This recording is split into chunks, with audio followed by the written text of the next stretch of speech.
and I laugh. I laugh at those young morons.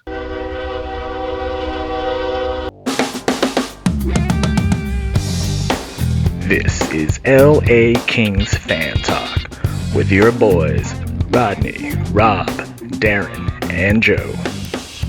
Welcome back, Kings fans. After beating the Sharks 5-2, Kings pick up a point, but lose to the Senators 3-2 in overtime.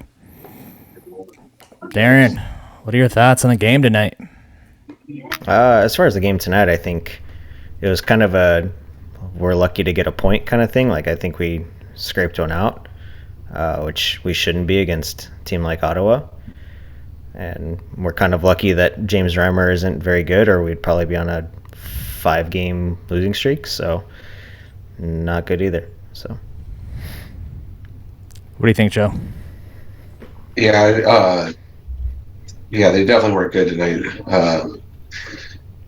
There is definitely an opportunity in the second period to put themselves in a good spot, but I think either way, I mean, they got outplayed by what apparently is a fairly bad team. It's funny because in the beginning of the game, I don't know if it was Patrick O'Neill, Jarrett Stoll, or whoever talking about that Ottawa can put the puck in the net. They just have a hard time keeping it out. I was like, well, that sounds familiar. And then halfway through the game, the Kings have 0 goals, or close to halfway from my memory. It's kind of par for the course. Frustrating season for sure. I mean, frustrating in the sense that they're still where I maybe thought they would be. I guess they're hanging in there and stuff. But it's so frustrating to watch them lose games like this. I guess that's all I got. But again, scoring a couple power play goals is a silver lining, I guess. So, my man, yeah, Arthur Kaliev, my man, the chin. Yeah, after how bad we played in that first period, I thought we were going to lose in regulation. So to come back, play a little better, and get a point out of it, that was something at least. Rob, what'd you think? Tonight's game, happy with the point. I really am. I'm saying it, you heard it here first, guys. Arthur Kaliev is on the spectrum. He's a bit autistic. Just it's not a foreign thing. It's not, hey, he's Kazakhstani and born all this. He's autistic. With that being said, I'm laughing at how much Twitter beef we got going on. Like, lots of people saying bad things about the Kings. Hey, we need this, we need that. Oh my God, the Kings aren't very good. Kings aren't very good. That. I'm gonna run this off for you right now. St. Louis Blues, Minnesota Wild, Nashville Predators, Arizona, Chicago, Edmonton, Calgary, Vancouver, San Jose, Anaheim, all would love to be 3 games above 500 right now. Not a single one of those teams are 3 games above 500 like we are. And it just seems like to be with the fan base right now, there's just a lot of gloom and doom. Yeah, would we like to be 10 games above 500? Sure. Who wouldn't? But it's a long, grinding hockey season. We're 3 games above 500 right now, regardless of how many games we've played. We've played more games than everybody, right? But we're still above 500. We're in a playoff spot. Stop with the gloom and doom. I think we're in a point, and I'll let Rodney talk too. Sorry, I don't want to dominate the conversation, but I think another positive just come to mind. The last 2 games, they did allow a 3rd goal in the overtime, but only allowing 2 goals in regulation is a step in the right direction for sure. And I think that was a big problem with why they lost games early on, was just allowing too many goals. So hopefully we're in a transition here where we can kind of shore up that end of the game, whether it's goaltending and or defense, but just not getting scored on as much. But yeah, anyway, Rodney. So, Yeah. so more along with all that stuff too. Just people complaining about how many goals are going in. Every single fan base has to be screaming the same stuff then too, because scoring is just so up around across the board in the entire league. Every team is scoring more goals. And yeah, I know. I heard somebody. We might have talked about this before. Somebody, I think it might have been Spitting Chicklets Biz or somebody like talking about the amount of 2-goal deficits like come from behind wins there have been in the league, and I know the Kings were both part of winning and losing a lot of those games early on. So yeah, it's I don't. Yeah, to be honest with you, I haven't really watched much other action from other teams this year. Yeah. So I'm kind of in the dark with what's going on. I'm praying there's some people out there that complain about, you know, Matthews and McDavid and McCarr and blah blah blah, how just generational greatness they are, and if they played back when Gretzky played, they would have scored 2,000 goals. And I laugh at those young morons that say those things, because you just stick your stick out in today's game and get it parallel to the ice, and it's a penalty. You just reach with your free hand and tap someone on the shoulder, and it's a penalty. Well, it's not just that too. I mean, the goonery that went on then, like, you know, I know Gretzky was like pretty well protected, and you can make that argument, maybe McDavid or whoever these other players are, but it is just a different game. Like, I don't even know how Right. you really like even like try and like. One, I think it's a waste of time to even try and compare or whatever. I mean, look, the goaltending was awful back then compared to today, but yeah, there's trade-offs both ways. Right. But Gretzky did it. These guys haven't, so it is what it is. Yeah. But what I was getting at is just today's game. No lead is safe, just because the way things are set, it is to score. So Well, that's how it was in the 80s, though. I mean, it was like that too. Not so much the ticky-tack penalty calls and stuff, but it was wide open, and like I said, the majority of hockey that we grew up on, Joe, was a 2-goal lead was game over. For sure, yeah. I mean, like through the 90s and stuff, you know, like with all the clutch and grab stuff. Sure. It's apples and oranges, like, you know, it sure is. It's a completely different game. That's exactly why it's so frustrating to hear people say those things. Like, at the end of the day, who cares? Like, I care, Joe. No. I'm saying, like, when people make these comparisons, it's like, what the hell are you trying to accomplish? Like, okay, like you're trying to take down Gretzky's accomplishments because, like, that's ridiculous. And are you trying to pump up McDavid or whoever? But yeah, I don't know. Let's get back on track.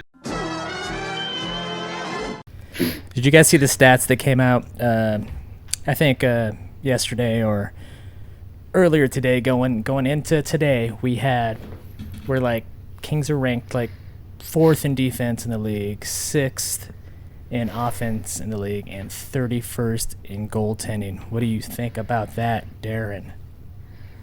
I mean, kind of sounds. I think the goaltending and defense probably need to meet in the middle. Like, I think not meet in the middle, but like the defense is probably a little not 4th, and the goaltending is probably not quite 31st. But it sounds about right. Like, we generate a lot of chances, we don't finish. That's our problem. Like, I think our shooting talent is like terrible. Like, but other than that, I mean, I think those numbers are probably like relatively close. How dare you talk about Kaliev like that? You don't believe in his shooting talent? I mean, the other 11 guys as our forwards aren't shooting the puck very well. So, yeah, I mean, tonight, if we're gonna go back to tonight, the thing that's frustrating is watch Trevor Moore cut into the center of the ice or get a pass right in the center of the ice and then try to pass to Kopitar. Instead of shooting it when he's in the slot. 3 different times. You're in the slot. Like, just like, even if you're like, you don't, like, you can't get like full strength of your shot, because I think he was in somewhat of an awkward position. Just throw it at the net, and throw it at the right side of the net, because you have 2 guys that are over there.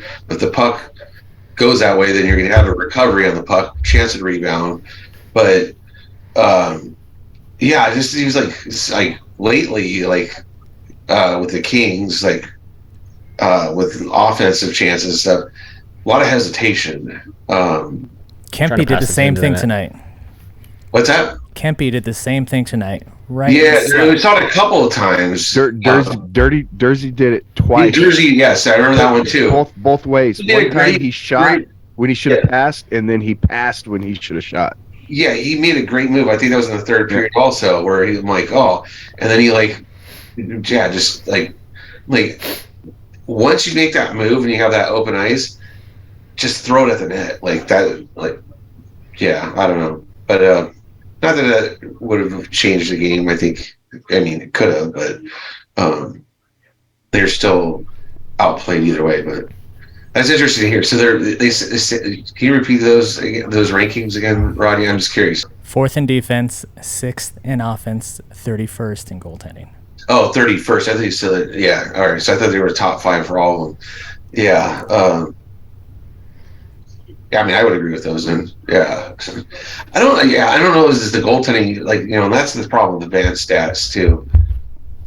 And we've talked about this ad nauseum, but part of the goaltending problem is the defense, but also part of the goaltending problem is just the inconsistency, and that goes with both goaltenders, primarily Cal for sure. Like, but what could our record be if we just had average goaltending, like 15th ranked goaltending? How much better would our record be? Maybe a few games, but I don't know. I think like over the course of the season, that stuff's going to correct itself. Like if they play to their ability, like, I think both goaltenders have the capability of playing better than they have. Quick's definitely played at a level I think that's acceptable to most of us. I would not going to speak for you guys, but and I think at least Peterson's kind of, his start was atrocious. Like, it was kind of put some consistency together. He's still having bad, letting bad goals and whatnot, but going in the right direction though. So if you're Rob Blake, what are you looking at in a trade right now? Are you still looking for a left-handed defenseman, or are you looking at a goalie now? What do you think? Both. I don't think they need to go after anybody. Like, you got a right-handed defenseman and a left-handed defenseman in the minors. I think you need to decide what you're going to do with Walker or Jersey. Because like when I'm looking at it, although when I watched it tonight, as much as I've started to agree with Jersey being such a defensive liability, like I think if he was, on the third pairing and playing on the power play, that's a good spot for him. I guess my point is, Walker doesn't belong in the lineup, I think, at this point. So I wouldn't do anything. I mean, the one thing I would do if you could is improve the goaltending. That's not going to happen. Nobody's taking on Cal Peterson's contract. Either one of the contracts, right? Yeah, and you're not going to. There's no reason to get rid of Quick either.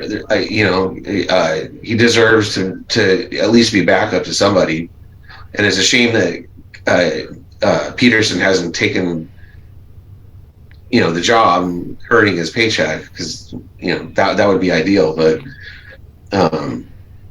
so you're fine with keeping guys in the AHL that could easily be on our NHL team, but because we have too many people, you're fine with keeping them down there? No, I'm saying the opposite. I'm saying bring him. I would if it were up to me, I would get rid of Walker. I mean, I don't know what you're going to get for him, but I think Bjornford should be in the lineup. I don't know how he's doing. I don't know how him or Spence are doing in the minors, but I think both of them showed last year that they can play and hang in the NHL.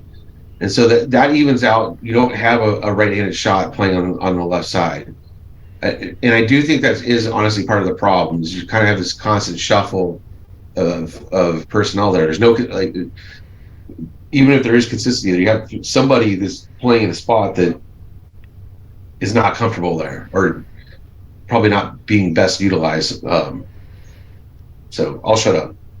No, I mean, to me, I think it's okay to have that problem. Like, oh no, we have 9 good defensemen who could play in the NHL. Like, it gives us flexibility come the trade deadline to make maybe a move that we can't even think about. You know what I mean? Like, where we could trade 2 or 3 defensemen and we don't have a lack there. You know what I mean? Like, or maybe we could package one of those guys with Peterson to a team that would take him if we could get a good goalie. I don't think that's going to happen, but it gives us a lot of flexibility, which is a good thing in these times where like every team is at the cap and like struggling with that kind of stuff. So here's my question to you, Rodney. Who on the Ontario Reign need to be on the LA Kings right now? I think Moverari should be up and playing, I don't know, half and half with Edler. I don't think Edler should be playing every game. As far as the forwards, I don't know how long you want to keep Byfield down there, but he's starting to look pretty good down there. He scored 2 tonight. Yeah, had a nice little between the legs goal. Did you see that one? Yeah, That was pretty. But if they want to keep, I don't know, if they're trying to build up some chemistry between him and Turcotte for the future, or I don't know if they're trying to build up more chemistry with him or just let him play down there for a while. But one thing I've been noticing, and you can see it a lot lately, is we're such a small team and we could use some bigger bodies up on the big squad. I'm a fan of the little guys like Darren out there, but we can't have a full team of Darrens, you know what I mean? Yeah, like when Walker got wrecked today, I was like, "There's nobody that's gonna, not to go fight, but there's nobody out there that's gonna go lay a bomb unless it's maybe Roy can lay a hit like that or Jonathan Quick. That's about it. So yeah, but being the number one Kalia fan that I am, my biggest knock on him is that he's a 6'2", 200-pound guy that is afraid to touch anybody. But the last 2 games, last game he actually like touched people with his hands, and today he put a shoulder into somebody. And I'm hoping that is a trend, a marked trend that he's trying to work on, because he's got, like I said, he's 6'2", 200 pounds. I would love to see Kaliev start banging a little more. Our big guys need to start doing that. Yeah, sure. if I was on the Kings coaching staff, I would say, hey, Kaliev, every game where you've played a little physical, you've scored 2 goals so far, so why don't you keep doing that? Exactly. Hey, are we going to just let Kempe are we going to go another podcast without calling out Kempe? Hey, look, Adrian Kempe, go. What the hell? I don't know what's going on with him. He's I know exactly what's going on with him. He's just His 30-goal season last year, when half of those goals were empty netters, he got paid, and now he doesn't want to score anymore.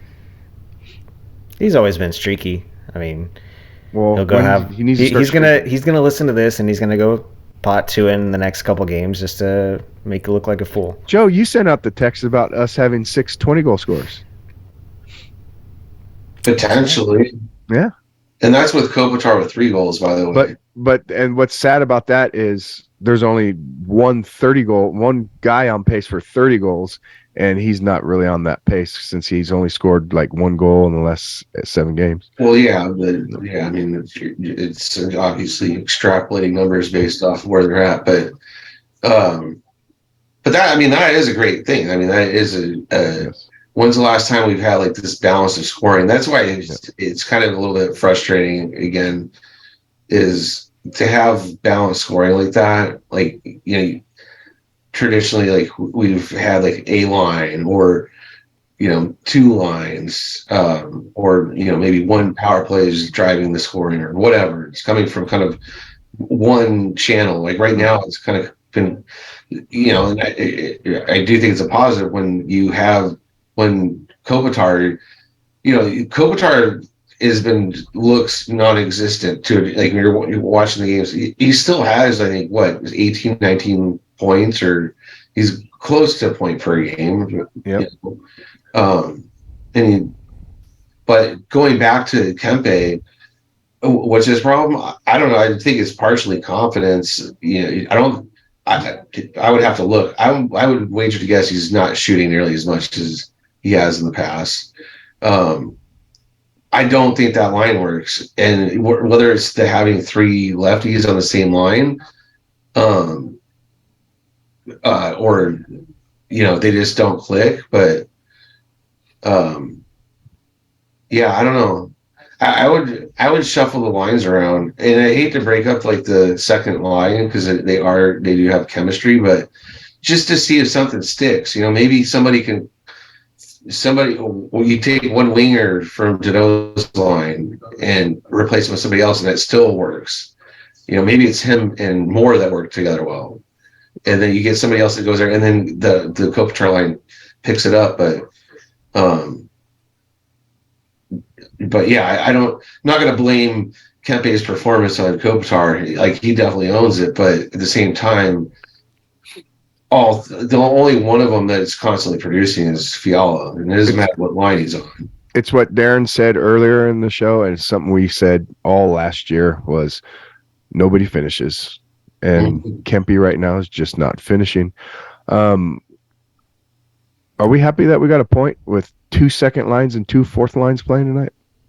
And now that we're talking about it out loud, it kind of makes me look at our lines. I'm not happy with it before the game, after the game, the way that went. That's the way I would sum it up. But Edler is noticeably pylonish, and I'm an Edler fan. Yeah, I don't have any problem with him. That's what I'm saying. Like, I would bring like those two guys in bring one of them up. Moverare is the left-handed big man. So I'm not big on him. So what's like his? I think he's just bigger and more physical than the other two guys. Are two more really small guys, and our defense is really small and not. But he's a righty also. Moverare's not right. Spence is right-handed. Okay. All right, so I guess maybe that solves the problem. So Spence is just Dursey. Dursey and Spence are the same player. Meanwhile, we have Brandt Clark, who's better than both of them, not playing. So what happened to him? Is he just on IR? We're still trying to figure. It's what we talked about. We've talked about this a couple of weeks ago. And he did his conditioning stint, and then now that ended last night, and then he's technically back on the Kings, but they're probably gonna see if he's gonna play for the World Juniors. They're expecting a phone call this week. Yeah, they're hoping he's gonna get called up to the Canadian team, so they don't have to play him again till after New Year, basically, and then just kind of like let him play out. They're playing roster games and contract games with him right now. So the roster is still 23 men, right? On NHL, still like expanded or something, or are they just shuffling people around because is it Lemieux hurt right now? And well, he's on I think he got placed on IR, right? Him and Iafallo are IR. Yes, so Iafallo and Lemieux are on IR. Yeah, and we called up Frederick Allard and Brandt Clark. They're basically just buying time with Brandt Clark right now to see there might be trades coming up or injuries, so they're just buying as much time as they can before they make a full-on decision on keeping him. I think Blake had like an interview and it said something about we want him to play like Noah Dobson did a couple seasons ago, where he played like 40 games in his rookie year. And that's what they're shooting for, and so they're trying to push him. They're trying to make it to where he can back end those games, kind of thing. Let's talk really quick about Elias Anderson. Wait, did he even play tonight? Pretty invisible. Yeah, I think that's. Is there some nepotism going on with that, or what's the deal? I think it's just they gave up capital, so they're trying to give him as long of a runway as possible. I think, if if he had to clear waivers and they lost him via waivers, I don't think they lose sleep over it. But Here's something you probably never thought I'd say, but boy, I can't wait for Alex Iafallo to come back. Right? He was off to a hot start. he was. Because I just think we're lacking in the bottom six right now. Just we're looking for. You want to know where the identity comes from? The identity comes from the bottom six. Yeah, that's what I'm saying. He's. I would agree with you because he does actually play physical too, and I think that is something that's definitely lacking. A heavy hitter, but you take a guy like him, he's good on the court. and more. Just those types of guys that hound pucks and go and yeah, for sure. I mean, I don't know what other teams' injuries are looking like, but we definitely have been bit by it the last couple of weeks. I mean, Iafallo, Lemieux, Velarde. I'm really hoping technically Byfield. They didn't specify what Velarde's injury was other than upper body, but I'm really hoping it's not his back again. You could see him like grimacing on the bench in the last game, but I didn't see the hit before that, so I'm not really sure what it was. Oh, I thought they were talking about his heart. His heart of hearts. Yeah, there was a game before that too where he was like grimacing too after I think a cross check on his hip from somebody. I don't remember who. He's in front of the net, but I don't know if that's considered upper body, but who knows? I think if he had like an actual serious injury, if it was his back, I don't think they would have played games with it like they did today, where it's like he wasn't marked as out till warm-ups. Like, I don't think they would have done that. I have to ask Joe a question. Joe, what's up with your boy Grunstrom?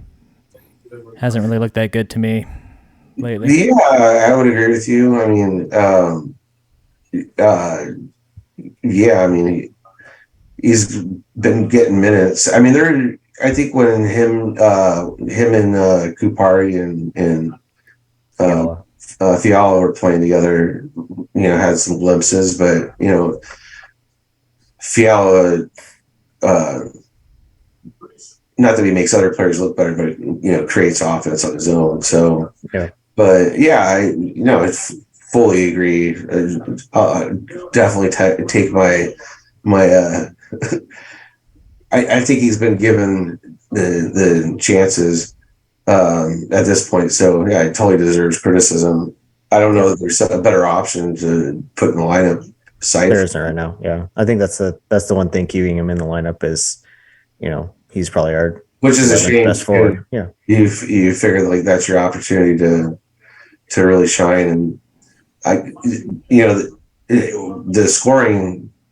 Okay, that's one thing, but what we were just talking about, the physicality, is the one thing that I was always a fan of his, is because he's out there running around, not running around, but he's out there laying a big hit on the forecheck, and that's kind of disappeared from his game, which we could use. Totally deserves criticism. Let's say that brain transplants were a thing. What if you could take Lazat's brain and stick it in Kupari's head? How much better would Kupari be as a player? He wouldn't be Gilbert's great brother. Let's talk about hockey. Sorry. All right. What do we got on the upcoming schedule, Rob? Oh, schedule. You want schedule? So, some winnable games still. We got Seattle Tuesday. Then Arizona on Thursday. When is Seattle going to stop playing good? It's scary. This year's Seattle is what all the analysts last year were saying they were going to be last year. Maybe they're not as dumb as they look. I don't know. Well, they looked good against the Kings the last time they played them. The both times, right? Well, yeah, both times. But last time, it was. They just. Yeah, you could tell they're playing well. It's not just the first game. You can think, oh well, it's just a one-off or start, but they reminded me of when the Kings are going. Yeah, when the Kings play their game, that's kind of the way Seattle's been looking for sure against us. And then over the weekend we got Carolina, so that's going to be a tough one. But after that, those are all home games left. Then we go on a big roadie. We'll talk about that a little later, I guess. But we got to finish out this home: Seattle, Arizona, Carolina. Well, I think you have to beat Arizona, right? I mean, I don't even know how they're doing, but I think they're not as bad as everyone predicted. They're not good, but they're still, They're 3 games below 500. They're Right. 7-10-3. but everyone expected them to be, 0-20-1 right Yeah, now or right. something like that. And I think your So- boy Chikrin has picked up, a point per game since he's been back? Something like that. I haven't looked, but yeah, I mean, to me, it's we got to beat Arizona and probably hope to get a point or two against each of the other teams. And Hey, here we are back to how I was saying people are doom and gloom about the Kings. How is it if you were a Duck fan right now? I'm not sure. I I think mean, their their future is now, right? Darren, They you got a lot of Duck fan friends, right, Darren? What are they feeling right now? they were super excited the other night when they won their first regulation game. They were throwing a party in the locker room. So But think about that. They got Zegras, it has a season under his belt. McTavish is as advertised. He's a stud. Troy Terry, he's according to Zegras, he's God's gift. Scary Terry. Why aren't they any better? Why are they so bad? And they All right, picked I up digress. a lot of veteran defensemen, too, in the offseason. Yeah. Well, so every time we feel bad about our 3 games above 500, just think it could be a lot worse, guys. We could be the Ducks. I don't feel bad at all. There's no doom and gloom with me. So I make my position That's clear. why we do this, Joe.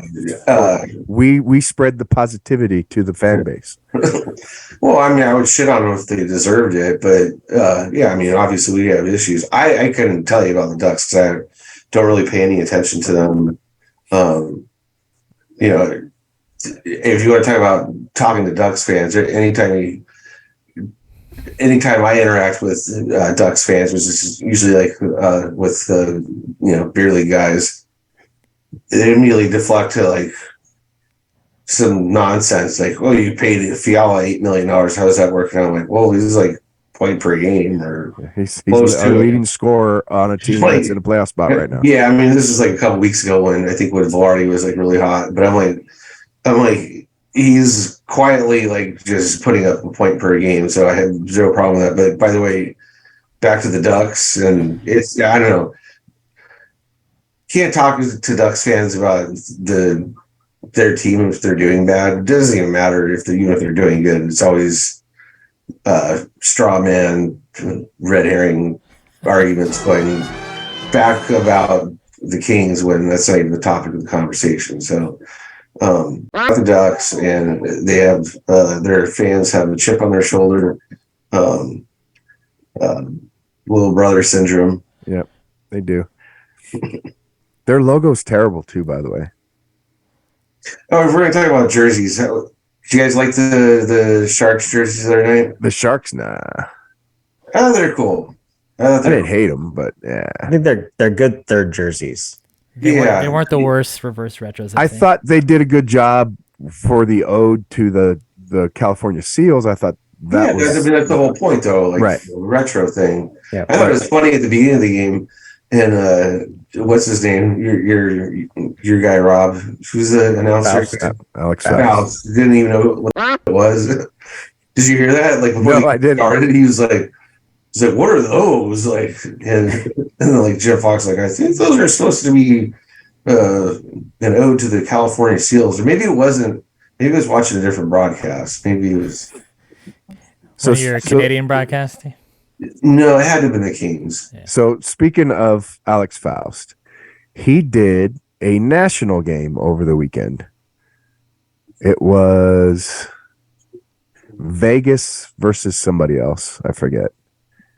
And he did the national broadcast for them, and he was fantastic. So it sounded like he was rooting for both teams, which makes it sound neutral. So Yeah. yeah. He did a really good job on the national broadcast. Said that. I've said it multiple times. He'd probably be best as a national announcer, but he's technically a good announcer. I don't know. I don't get the hate that you have for him, Rob, but Because he doesn't like the Kings. I will die on that mountain. Don't start with me. I will die on that mountain. I have issues with him. I don't. Yeah, like I don't see that side of it, but whatever. Like today, Jim Fox had to mansplain to him that it wasn't an icing call. It was the offside pass Right. from inside the zone. From where the pass came Yeah. from, yes. Like that annoys me. That type of stuff. And yeah, he kind of just misses little nuances. What else we got here, Rod? I don't know. I'd like to see a few line changes personally, but I do too. So do you guys agree that they should mix up the first line? so what do you think about this, Joe? What do you think about? Think of our first two lines right now. Swap the wingers on both lines. So you put Arvidsson and Moore with Kopitar, and then you put Fiala and Kempe with Deneau. Would you like to see that for a couple games? Yeah, I mean, I think you still have you still have the lefty issue, which I guess is unavoidable at this point. But yeah, we don't have enough righties. But yeah, I would like to see. You don't have to switch both of them. Just switch one side or the other. I'd honestly be fine going back to what they did a couple games ago when Fiala was on the third line and we had Velarde up there when he's healthy. Like, because Fiala can play with almost anyone, and with his power play time and his 12 minutes a game, he can generate points. And so it's like, if we can make three lines dangerous, why not do that? And like, I would agree with that, and I would put Rob's boy up on the first line. Yeah, I would really like to see Byfield, Fiala, Kaliev. I think that'd be a fun. That could be a fun. All right, so you're pro bring Byfield up now instead of letting him sit down in the AHL for a while. With us losing some forwards, I think we kind of need him back up here. Which means Kupari sits, right? Obviously. Yeah. Well, not necessarily. You could slide him to the wing. It's just we got so many guys that when is the experiment over? When is I mean, that's the problem. I mean, when is Elias Anderson done? When is Jared Anderson Dolan done? You know, I think Jad's been fine as our 13th forward. I mean, I think he's been blocking shots. He scored a goal. Like, I don't want him to play every game, but I think he's been fine. Well, yeah, I mean, he had one good game. Everything you said that he just did, that was one game. That's why I laugh at all that. Who's going to battle for the 13th forward? I mean, really. No, I mean, I'm just saying, like, if he's our 13th forward and we bring him in injury situations, so be it. Like, sure, but Grunstrom could be that guy. He's better than Anderson. So if we're gonna go down that road, if we're gonna push people in the lineup, like Grunstrom could be that guy. So could Kupari. Sure. I'd rather have Grunstrom or Kupari be the 13th forward than either of those two, Elias Anderson or that's my opinion. I could do without both of those. Here's something that won't happen. This is just fan talk. TJ right-handed Tynan. Yeah, maybe. He's got the contract that makes people not want to pick him up because it's like fully guaranteed next year at $800,000. So he's not necessarily waiver exempt, but he's kind of waiver exempt. But what else? What do you think about the time on ice that these lines are getting? You thinking Kopitar is still getting too much playing time? The one thing I do like is I might be wrong here, is the former second power play unit is now playing first, or at least in some instances, right? That was great to see. Yeah. I don't know. I don't remember the second power play, but I know the first one was drawn with Fiala and Kempe like just coming off the ice, so they didn't want to put tired guys on the ice. But they scored the goals the other night too, right? Yeah. Against the Sharks. And I'm pretty sure they got to start. The puck movement is just so much better on that power play unit. We'll call it what do you want to call it? The Dano unit. It's just The Dersey unit. Call it the Dersey unit. right. Speaking of the Dersey unit, does anybody else just get a sudden feeling of stress whenever the game is close and Dersey is controlling the puck, like behind our net and stuff? It's just I sent the text. I just can't help it. I'm like, oh shit, what's gonna happen right now? I hate that I do it, but every time the Kings start scrambling around, I sit there and go, okay, where's Dersey? Where's Dersey? And I'm not exaggerating. 4 out of every 5 times that happens, he's on the ice. All right, so as long as we're shitting on people, like now I'm thinking about like where's Doughty been like offensively? Like That's right, Joe. Go after him. No, I don't even know. Like, but I don't have a problem with him per se. But he hasn't been super great the last week or two. I think he's become our stay at home without staying at home. He does lead all defensemen in points, though. I mean, you got to give him that. Yeah, for sure. And I know he's leading, I think, second in the league in ice time. So he's not shitting on. I think he's fine defensively. It's just so yeah. I mean, maybe that is a good move though. And I wish the coach would have the same thing about Kopitar. Look, I don't think Kopitar is going to be moved off of the power play, but I don't think that would be a bad move. See, just even if it just lights a fire under his ass. I mean, he's at a point in his career where, you know, obviously, like he's on the downside of it. Like, he's still productive, still deserves minutes, but just give him softer minutes, you know, like and spread the wealth around. That's been my argument the whole season, is just to make that happen. And I think it's kind of starting to happen a little bit to a degree, but yeah, I'm going to use a word that I haven't used in a while, but value. It's Doughty's contract. You know, he's making $11 million. You obviously you always want more out of guys that are being paid the most. Kopitar and Doughty being our top paid guys. They've earned those contracts, bringing home Stanley Cups for us. And right now we're going to have to swallow a little bit of this and that, but what can we get better value out of?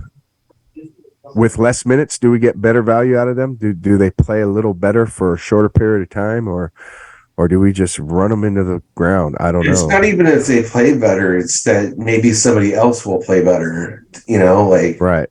So it's not that, like, when I was talking about Doughty, I was talking more about the offensive side of things, where I don't feel like, this is anecdotal because I'm not paying attention to stats and all that stuff, but I don't feel like he's as noticeable. And maybe that is because he's on the top power play line with Kopitar and just stagnant, and it's not him, but he's part of that equation. So, you're talking about just, I think Doughty's earning his contract. Kopitar, I don't even care. I don't even care about that with either of them. I guess the point being is, spread the minutes around and see who rises up to the occasion. And if nobody does, then okay, then reshuffle everything again. But you got to change that top line. That's my opinion. Kempe should be able to score goals, and I think if you didn't have like those other players to rely on, if he had to be the man on his line, put him with freaking Kupari or somebody, where it's it's just a different look, and now he knows that like he doesn't have to defer to Kopitar, doesn't have to defer to another person, have to be looking for him. That he feels like he has to be the man on the line. That might make him crawl out of his shell to a degree. I don't know. Maybe I'm making no sense here, or I'll shut up. Yeah, I mean, I've always advocated for changing the lines, especially in a time like this where we lost 4 out of 5. I mean, and I think we got 2 points out of it, but I think you could definitely argue for changing anything up. I think the one hard part is the one guy you would slot into the top 6 easily he was out with an injury, and that's Velarde. And so it's like, who are you moving up into that top 6 with Velarde out? I mean, maybe it's Kaliev, but for whatever reason, they've tried him up there, and I don't see it, but they don't like him up there. Like, I don't see why they don't like him, but they don't like him up there. And so I don't know. Well, just think about this. When I follow does come back, and if Velarde's not as hurt, when he's healthy, and then you take a guy like Kaliev and then Byfield, you got 4 guys with the top 6 that we have, plus those 4 guys, you should be able to make almost identical top 9, right? 3 lines of just outstanding players. I mean, I can't wait for us to get healthy, and I'm hoping T-Mac starts messing around with it, because he has some pieces. Why not? Why not start looking? Yeah, for sure. That means one of those guys has to be on the 4th line. By the way, the four guys I just said plus the top 6. That means one person is going down to the 4th line, which will be Kaliev, right? Bullshit. All right, Kings fans, that's our show for today. Don't forget to like, subscribe, or not. And share. Yeah, hit that share button. Till next time, stay classy. Go Kings, go. Go Kings.